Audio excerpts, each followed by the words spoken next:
سلام دوستان، به کانال من خیلی خوش اومدین. امروز با هم دیگه میخوایم یک چارت تولد رو در واقع از روی وبسایت بگیریم. وبسایت های مختلفی هستن. من از آستروسیک استفاده میکنم برای اینکه بهتون نشون بدم. astro.com هم هست، از روی اون هم میتونین چارتتون رو تهیه کنین. وارد در واقع این وبسایت که شدین میتونین چارتتون رو بگیرین. حتما باید تاریخ تولدتون و ایناتون رو باید بدونین دیگه، دقیق باشه.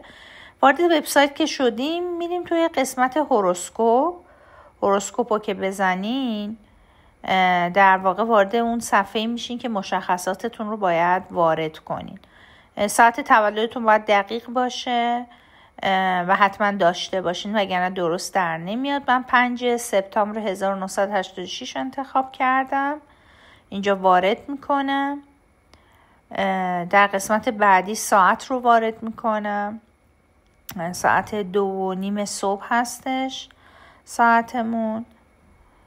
چون اگر ساعت نداشته باشین، چون خانه ها مشخص نمیشه و درست در نمیاد در واقع چارتتون. و محل تولدتون، حالا هر شهری که هست تو هر کشوری فرق نمیکنه، فقط شهر رو وارد میکنین، انتخاب میکنین و میذارین که براتون درست کنه اون چارت رو، رسمش کنه. این چارت تولدی هست که میبینین زوایا مشخصه. تو قسمت فول چارت میریم. تو این قسمت میتونین سیو کنین. حالا اینجا من میخوام نشانها رو بهتون نشون بدم. خورشید، ماه، مرکوری، بعد ونوس،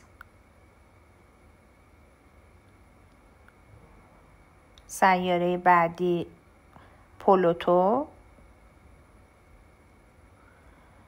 نود جنوبی. ببینید نود جنوبی دقیقاً مقابل نود شمالی هستش، روبروی همدیگه، هر جا که باشه روبروی همدیگه. نود شمالی، ساترن، ورتکس، اورانوس،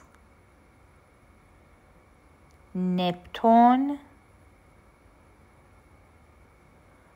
مارس، ژوپیتر، کایران، لیلیت یا لیلیس هم میگن، نقطه شانس. و این هم خط اسندانت هستش یا رایزینگ.